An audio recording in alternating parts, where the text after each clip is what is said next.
Bismillahirrahmanirrahim. Sebaik-baik salam di muka bumi ini salamnya orang Islam. Gak ada lagi salam yang lebih baik kecuali salamnya umat Islam. Karena kalau pagi ini bahasa Inggriskan itu good morning, yang good itu morning, berorang selamat pagi, pagi selamat, siang belum tentu selamat. Tapi kalau salamnya umat Islam ada 3 tujuan pokok manusia hidup di dunia ini. Ada assalam, ada rahmat, dan ada barakah. Salam, keselamatan. Semua menginginkan keselamatan. Tapi semua yang selamat hari ini belum tentu dapat rahmat. Berapa banyak yang bangun pagi ini tapi belum tentu sholat berjamaah. Selamat dia, tapi tidak dapat rahmat. Rahmat yang paling besar dalam hidup ini adalah nikmat iman Islam. Sholat dia, berjamaah dia di masjid, tapi belum tentu berkah hidupnya.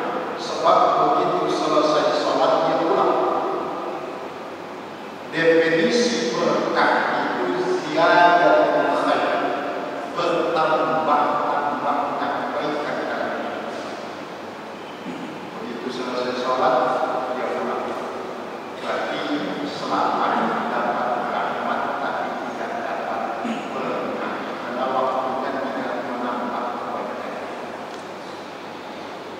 Kecuali yang pernah ada syar'i, unsur syar'i. Usaha itu memang dibenarkan oleh agama. Karena tidak wajib Ustaz tidak, tapi beragama dengan ilmu itu punya wajib. Dan salah satu cara mendapatkan ilmu dari melalui pengajian. Sebab kalau disuruh balik dari sekolah agama dari awal, kita sudah tidak punya waktu. Maka berbahagia dari tinggal bagaimana sekolah sampai dalam alam. Maka kita umat beliau ini disebut Ahlus Sunnah wal Jamaah. Indikatornya 2 yang paling sederhana. Yang pertama mengikuti sunnah, dan yang kedua rajin berjamaah. Ahlus Sunnah wal Jamaah. Jadi kalau ada yang ngaku Ahlus Sunnah wal Jamaah,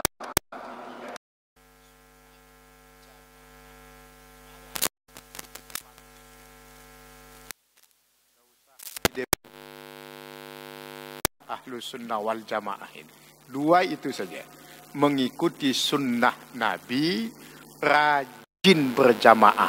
Itu sudah insya Allah Ahlus Sunnah wal Jamaah itu.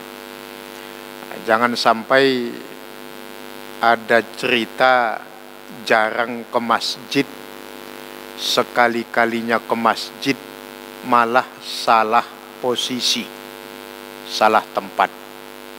Orang kalau ke masjid itu kan tempatnya di belakang imam, lah dia malah depan imam. Itu akibat jarang ke masjid. Harusnya di belakang imam. Kalau di belakang imam namanya sholat.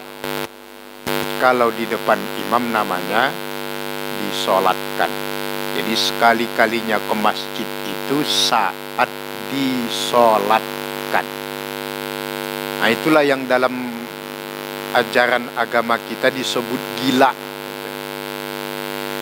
Gila itu kan bahasa Arabnya Majnun ya. Nah, dulu ada kisah Laila Majnun. Majnun itu satu akar kata dengan makhluk yang ada tapi nggak bisa dilihat secara kasat mata, Pak. Namanya jin. Dari kata kerja jannah. Jannah itu artinya samar. Makanya jin itu bahasa Indonesianya istilah Indonesianya makhluk halus. Jin itu artinya samar. Majnun itu gila, ternyata bukan yang kehilangan akal sehat, Pak. Kalau yang kehilangan akal sehat itu disebut mubtala. Mubtala itu dari kalimat bala. Bala itu ujian. Al-mubtala yang diuji. Apa ujiannya? Kehilangan akal sehat. Itu musibah. Lah gila yang sebenarnya kata Nabi dalam hadis riwayat Abu Daud dari Abu Hurairah itu, al-majnunu haqqul majnun. Orang gila yang sebenarnya orang yang masih punya akal sehat tapi akalnya tidak berfungsi dalam kehidupannya. Contoh, sepanjang hidupnya nggak pernah ke masjid, mati dibawa ke masjid, gila itu. Nah, makanya yang nggak pernah ke masjid ditandain. Nah, kalau mati jangan bawa ke sini. Serius. Yang sepanjang hidupnya nggak mau sholat, kemudian mati disolatkan, itu juga gila itu. Makanya yang nggak sholat itu nanti kalau mati nggak usah disolatin, dibungkus buang ke laut. Kejam amat Ustaz kalau berani, kalau enggak ya nggak usah. Kan kalau kalimatnya belum selesai. Ini renungan, bukan perintah. Muhasabah. Muhasabah.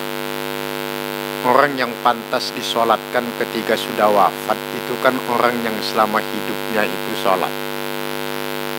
Antum lihat kambing apapun binatang itu kalau mati nggak ada yang disolatkan, Pak. Apa karena dia binatang? Ya bukan, dia juga makhluk Allah. Allah yang ciptakan itu. Kenapa nggak disolatkan? Ya karena kambing nggak pernah sholat sepanjang hidupnya. Tetapi kan dia zikir, itu kata lain. Semuanya bertasbih, tapi kan dia nggak sholat. Makanya kalau mati nggak usah disolatkan. Nah, manusia kalau hidupnya nggak sholat, mati nggak usah. Teruskanlah ya. Baik ikhwatal iman yang Allah muliakan. Tema kita pada kesempatan pagi ini adalah muspir. Muspir. Muspir ini istilah lainnya adalah MCK. MCK. Muspir itu kepanjangannya Muslim tapi kafir. MCK itu Muslim campur kafir. Bahasa lainnya muntaber. Muntaber itu juga penyakit. Muntaber itu kepanjangannya munafik tapi berhasil. Ini kalau antum cari hadisnya nggak ketemu. Tapi insya Allah dalam hadis Nabi ada fenomena ini. Fenomena muspir ini ikhwatal iman, muslim tapi kafir, ini Allah tegaskan dalam Quran surat yang ke-6 ayat 82 Al-An'am. Di sana Allah tegaskan alladzina amanu wa lam yalbisu imanahum bizulmin ulaika lahumul amn wa hum muhtadun. Jadi Allah mengatakan orang-orang yang beriman dan tidak mencampurkan imannya dengan kezaliman. Berarti mafhum mukhalafahnya, paham kebalikannya, berarti ada orang-orang beriman tetapi mencampurkan keimanannya dengan kezaliman. Apa kezaliman itu? Bisa kesyirikan, syirkun, dan bisa juga kekufuran. Jadi ada orang-orang beriman yalbisu imanahum bizulmin, yang mencampur adukan keimanannya dengan kekufuran, dengan kezaliman. Statusnya muslim tetapi perilakunya jauh dari Islam. Inilah yang kita sebut muspir. Muslim tapi kafir. Nah, sini boleh kan nyebut kafir?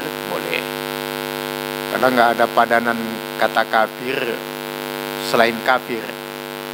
Kafir itu non muslim, non muslim itu malah mengejek gitu.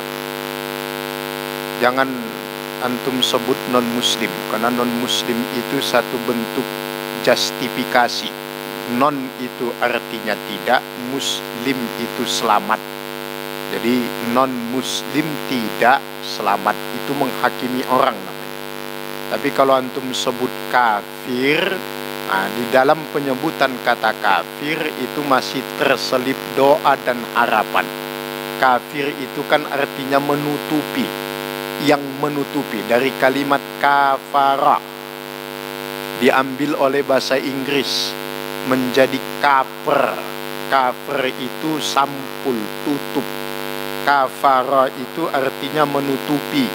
Kenapa orang yang di luar Islam disebut kafir? Sebab dia menutupi fitrahnya dari keimanan. Padahal ketika di alam kandungan, di alam azali, Allah sudah berdialog dengan manusia. Alastu birabbikum qalu bala sahidna. Maka dia tutupi fitrahnya itu dengan kesombongan dan kebodohannya, maka disebut kafir.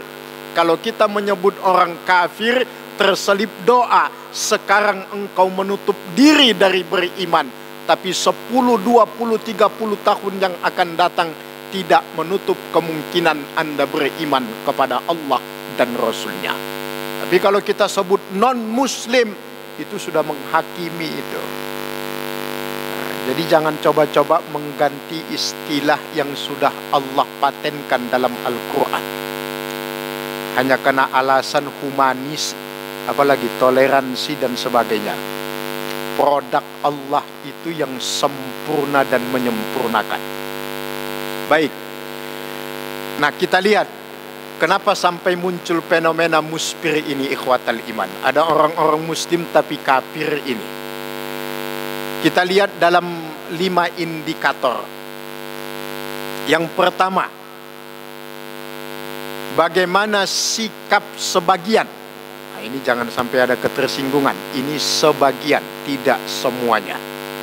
Bagaimana sikap sebagian umat Islam hari ini terhadap agamanya. Itu sama dengan bagaimana orang-orang kafir, Yahudi, Nasrani menyikapi agamanya. Bagaimana orang Yahudi dan Nasrani menempatkan dan menyikapi agamanya. Mereka memisahkan agama itu dari kehidupan. Maka dikenallah dengan istilah sekularisme. Memisahkan agama dari kehidupan. Nah, begini cara beragama sebagian umat Islam hari ini. Dia pisahkan agama itu dari kehidupan. Dia bedakan, ini urusan dunia, ini urusan akhirat. Padahal dalam Islam tidak dikenal dikotomi ini. Dalam Islam itu prinsipnya udkhulu fis-silmi kaffah. Ambillah ajaran Islam itu secara totalitas. Tapi sekarang sebagian umat Islam ada yang berpaham sekuler. Bahkan memisahkan politik dari agama. Sampai ada istilah jangan bawa politik ke dalam agama, jangan bawa agama ke dalam politik. Nah, ini orang-orang yang begini sebenarnya menghadapinya sederhana.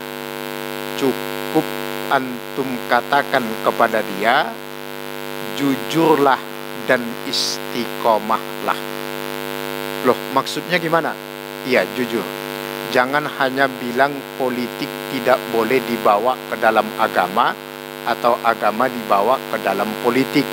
Tapi istiqomahlah, nanti kalau Anda mati juga jangan bawa-bawa agama. Kalau anak Anda mau sunatan ya jangan bawa-bawa agama. Kalau anak Anda mau nikah jangan bawa-bawa agama. Udah, kalau memang agama itu nggak boleh dibawa-bawa, tinggalkan. Karena prinsip Islam itu salah satu pondasi dalam berislam itu, sebagaimana ditulis Syekh Yusuf Qaradawi dalam kitab Khasa'is Dinil Islam. Beliau mengatakan khuzil Islam kulluh awitruku kulluh.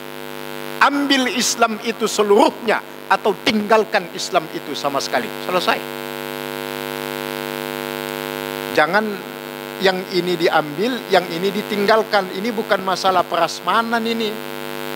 Ini agama. Kalau makan prasmanan, mana yang dia suka dia ambil, yang gak suka ditinggalkan. Beragama bukan masalah suka atau tidak. Beragama itu tunduk atau tidak, patuh apa tidak, itu Islam. Al-Islam al-khudu wal inqiyad, tunduk patuh, bukan suka atau tidak. Makanya tadi di awal kita sampaikan, hidup ini nggak bisa diukur pakai perasaan, tapi pakai hukum agama. Loh, kok kita seakan-akan beragama ini dipaksa? Bukan. Wallahu ya'lam wa antum la ta'lamun. Kita ini nggak tahu pada hakikatnya mana yang baik untuk kita. Allah yang lebih tahu mana yang terbaik untuk kita. Demi keselamatan kita bukan hanya dunia, tapi kelak di akhirat. Itu sudut dan cara pandang agama kita. Maka beragama itu bukan like or dislike, tetapi tunduk atau tidak, patuh apa tidak. Maka ditegaskan dalam Al-Quran, wa ma lakum minal khiyarah. Kalau sudah Allah dan Rasulnya perintahkan, tidak ada pilihan kecuali sami'na wa ata'na. Itulah yang dibuktikan oleh Nabiullah Ibrahim alaihissalam. Ketika turun perintah yang betul-betul di luar logika manusia. Coba antum bayangkan, lama menunggu kehadiran seorang putra. Begitu hadir putra, diberikan anak. Falamma balagha sa'yuh, lagi lucu-lucunya anak itu. Turun perintah, korbankan anakmu. Apa Nabi Ibrahim mengajak Allah dialog? Atau bahkan menawarkan yang lain? Ya Allah, jangan anak saya kek gitu, anak tetangga kek atau siapa kek gitu. Apa Nabi Ibrahim begitu? Enggak. Tapi didatangin anaknya, disampaikan, dan anaknya juga menegaskan demikian. Subhanallah, inilah yang disebut dengan istijabah fauriyah. Kalau sudah Allah yang perintahkan, sudah nggak ada pilihan kecuali sami'na wa ata'na. Kalau kata orang Arab, ada pepatah bilang, usluk bihimatikas sabila wala takul kaifas sabil. Udah kerjakan aja, nggak usah banyak tanya, nanti akan tahu sendiri. Kadang-kadang kan penyakit kita beragama ini, kita umat Islam ini kebanyakan nanya, karena akalnya terlalu dikedepankan. Boleh mengedepankan akal, tapi harus dibarengi dengan hati. Orang yang terlalu banyak mendewakan akal, itu kemungkinannya hanya dua. Kalau tidak ngakal-ngakalin, diakal-akalin. Maka ikhwatal iman, ini yang pertama kita lihat, sikap terhadap agama, memisahkan agama dari kehidupan sekuler. Maka menjadi sebuah keniscayaan, Islam bukan hanya sebatas identitas belaka, tetapi Islam itu menjadi sistem, menjadi nilai, menjadi aturan, menjadi pedoman dalam kehidupan kita. Udkhulu bisilmi kafah. Yang kedua, kita lihat bagaimana sikap sebagian umat Islam terhadap Al-Quran. Mengabaikan. Inilah yang kita lihat di dalam Quran surat Al-Furqan ayat yang ke-30. Subhanallah, kalau Bapak Ibu sekalian ikhwatal iman, kita baca sejarah Nabi, sejarah Rasulullah, antum tidak akan pernah menemukan Nabi berkeluh kesah. Itu nggak ada, Pak. Semenjak beliau diangkat menjadi Rasul sampai beliau wafat, dalam catatan sejarah itu tidak pernah Nabi berkeluh kesah. Satu-satunya keluh kesah Nabi yang sampai Allah abadikan dalam Al-Quran, surat Al-Furqan ayat yang ke-30. Wa idh qala ar-rasulu ya rabbi inna qaumi takhazu hadzal qur'ana mahjura. Ya Allah, yang paling saya takutkan, kata beliau, ketika kelak kaumku mengabaikan Al-Quran ini. Itulah yang terjadi kepada musyrikin Quraisy pada masa beliau. Ketika Al-Quran dibaca, mereka mengabaikan Al-Quran tersebut. Nah, sebagian umat Islam hari ini demikian, mengabaikan Al-Quran. Bahkan ada yang dengan lantang mengatakan ayat konstitusi itu berada di atas ayat suci. Masya Allah. Konstitusi buatan manusia, ayat suci buatan Allah, wahyu. Yang buat ayat konstitusi itu ciptaan Allah. Subhanallah, ciptaan lebih tinggi dari pencipta. Ini kan belangsak orang. Al-Quran itu sekarang dikesampingkan. Bahkan sampai muncul istilah Al-Quran itu bukan kitab suci, tapi kitab yang disucikan. Masya Allah. Mereka ingin menggeser derajat Al-Quran ini agar sama dengan kitab-kitab yang lain. Maka muncul segala bentuk penodaan terhadap kitab suci Al-Quran. Muncul metodologi tafsir hermeneutika, kemudian membaca dengan berbagai macam langgam dari langgam-langgam yang sudah ditetapkan dan disepakati oleh para ulama. Ini salah satu bentuk mendistorsi Al-Quran itu dari kitab suci agar menjadi kitab yang disucikan. Belum lagi ditambah bagaimana realitas masyarakat kita hari ini yang sudah mulai meninggalkan kitab sucinya Al-Quran.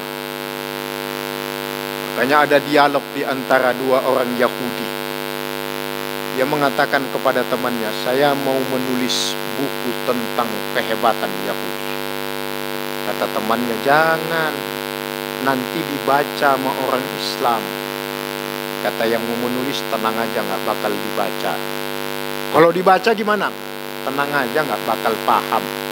Loh kalau paham, tenang aja, gak bakal diamalkan. Kok Anda bisa begitu tahu betul tentang umat Islam?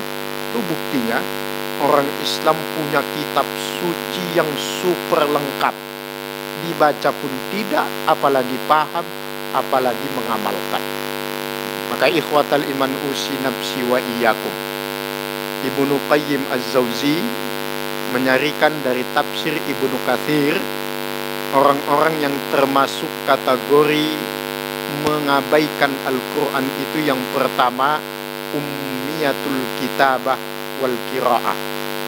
Orang yang tidak bisa baca Al-Quran itu termasuk kategori mengabaikan Al-Quran. Itu yang paling dasar di masyarakat kita. Jadi kalau sampai hari ini masih ada yang tidak bisa baca Al-Quran, itu termasuk kategori mengabaikan Al-Quran.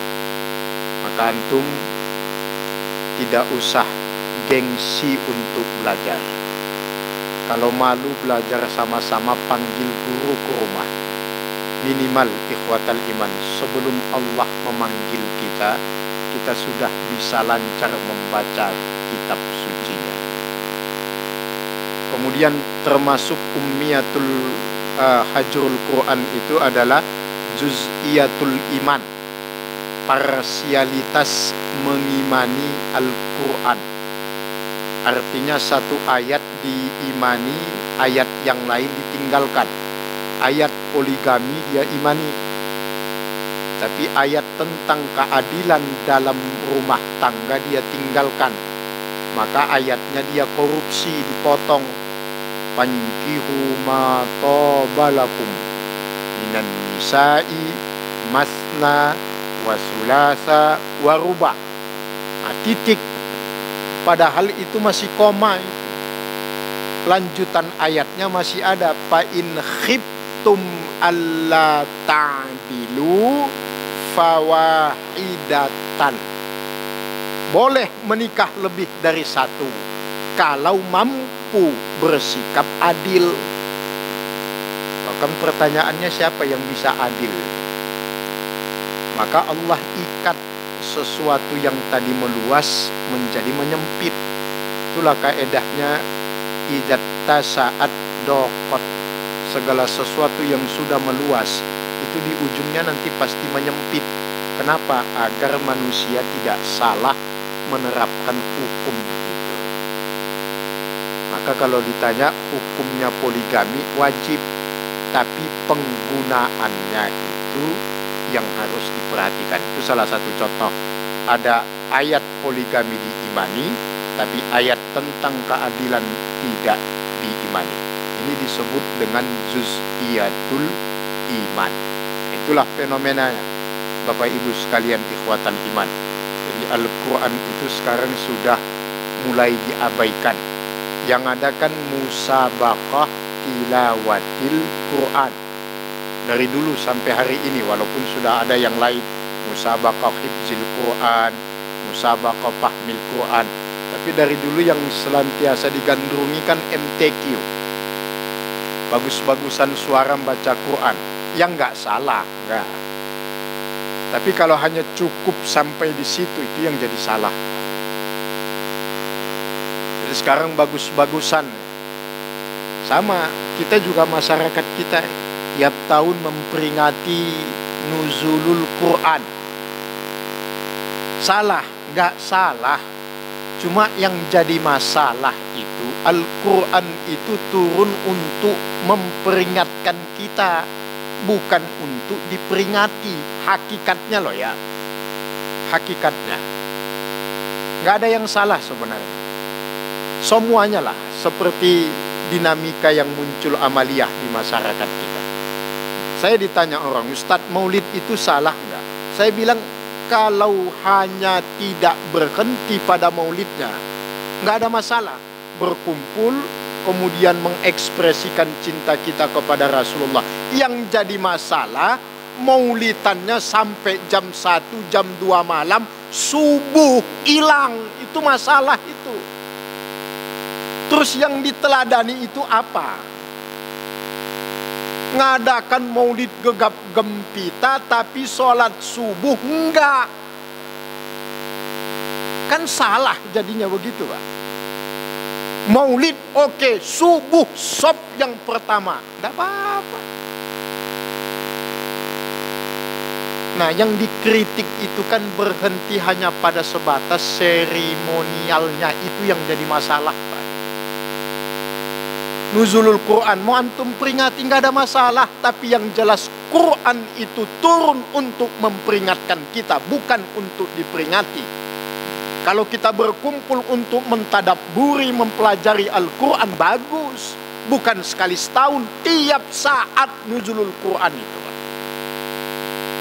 Nah, kita kan masyarakat kita ini dari zaman penjajahan dikondisikan untuk sibuk dengan yang sifatnya seremonial ini.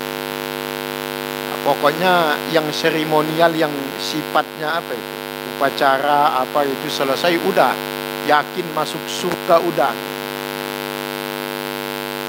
Sekali lagi, saya maaf kalau saya saya Bapak Ibu sekalian tidak menyalahkan itu. Tapi kalau hanya berhenti di situ, itu yang salah.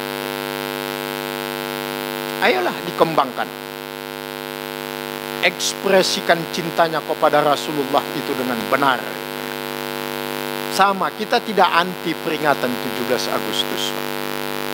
Makanya selalu kita sampaikan gak ada istilah peringatan 17 Agustus itu, yang ada kesyukuran.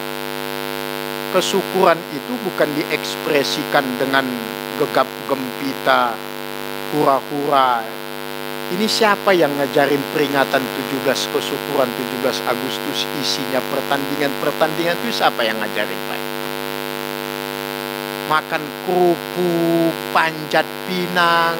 Ini warisan kolonial Belanda ini. Mosok kemerdekaan diisi dengan yang begitu-gitu. Kemerdekaan itu dihasilkan oleh keringat, air mata, bahkan darah para syuhada. Lah yang memperingati, mensyukuri, joget-joget. Nggak logis. Maka dari sekarang sampai sekarang ya begini-gini aja negara kita. Salah satunya ya begitu. Karena cara berpikir kita, oh ini kan euforia, merayakan kemenangan.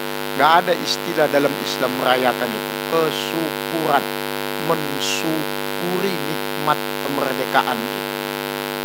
Wah ini panjat pinang, yang sukses manjat ke atas, orang yang nonton kecewa. Yang merosot ke bawah malah diketawain. Ini kan melahirkan mentalitas semos. Susah melihat orang senang, senang melihat orang susah. Tindih-tindihan hanya untuk mendapatkan hadiah ember di atas. Nah, dari kolonial Belanda begitu ngajarinya. Wah itu kan yang penting happy Ustadz. Masih banyak cara menghibur diri yang lebih bermartabat dan elegan daripada yang begitu-begitu. Itu otokritik. Yang kemarin 17-an gak usah tersinggung. Yang penting tahun depan jangan diulangi lagi, kan gitu aja. Ya buatlah pertandingan lomba azan kayak gitu.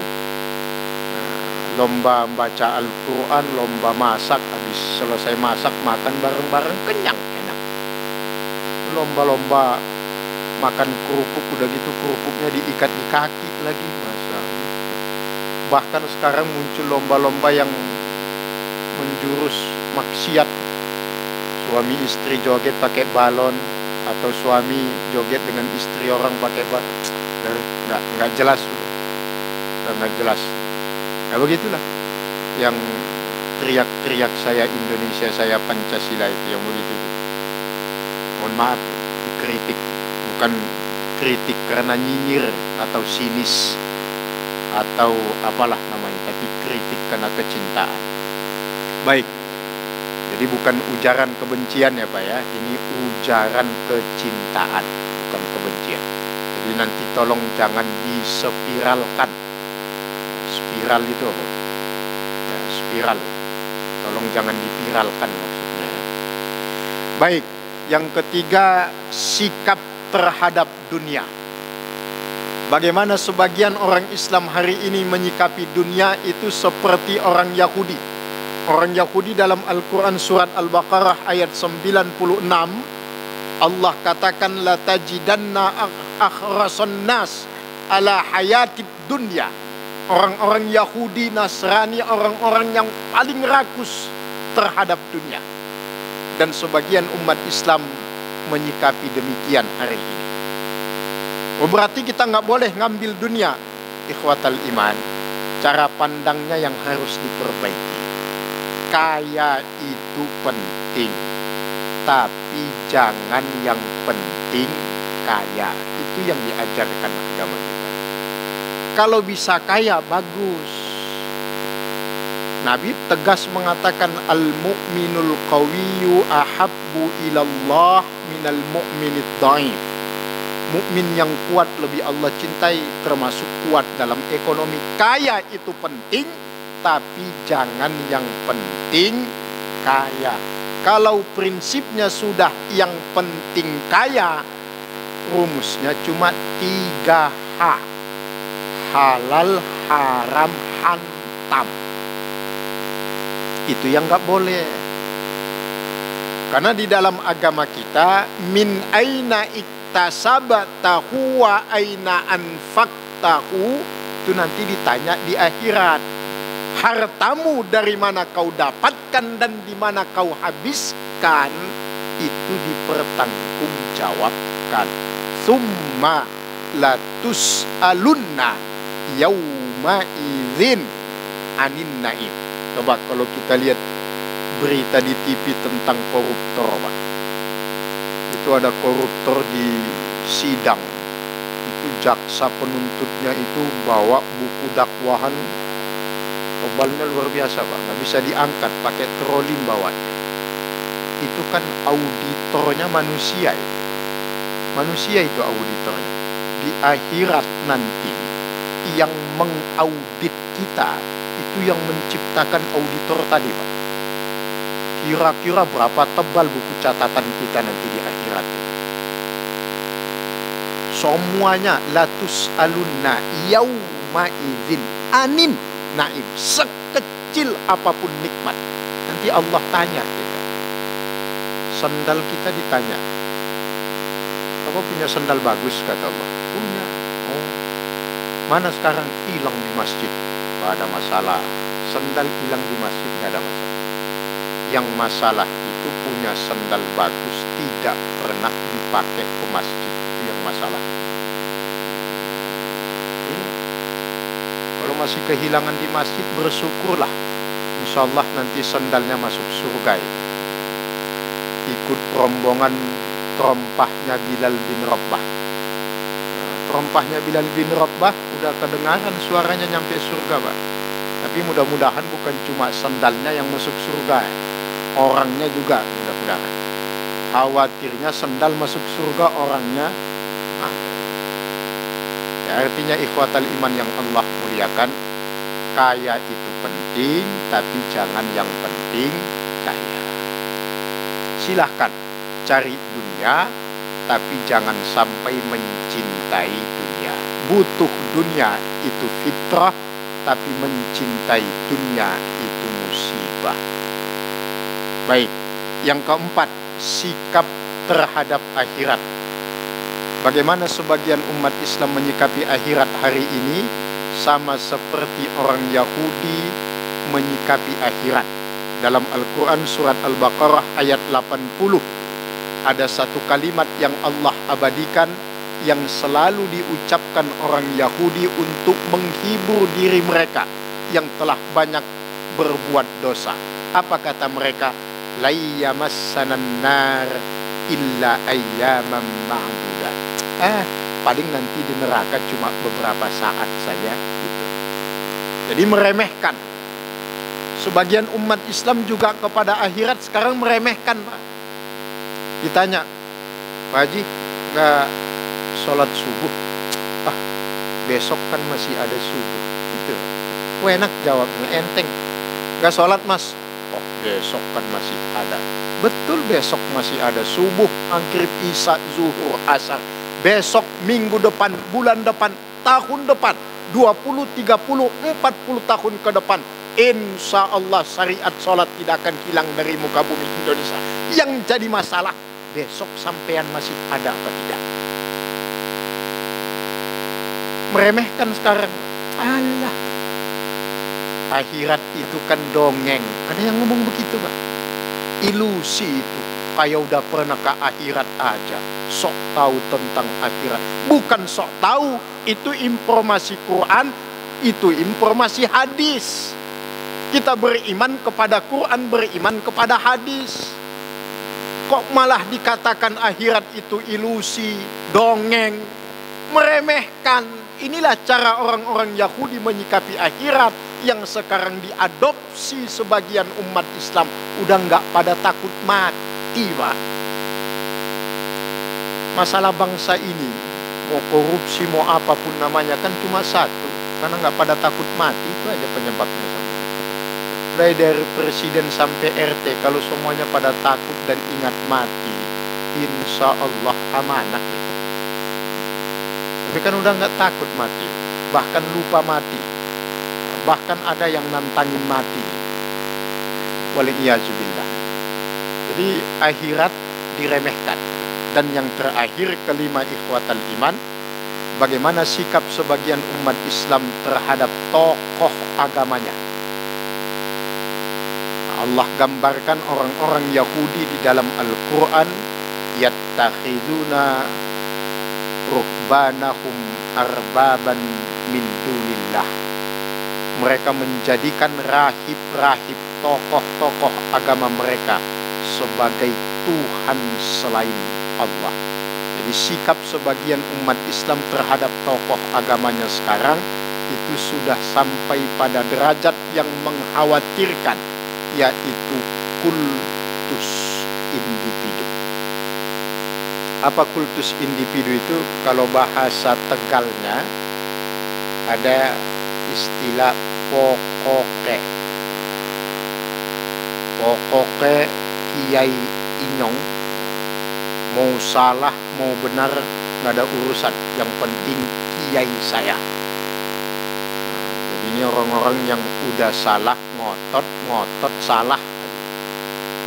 Nah, fanatisme buta, asobiyah, ini dilarang dalam agama kita.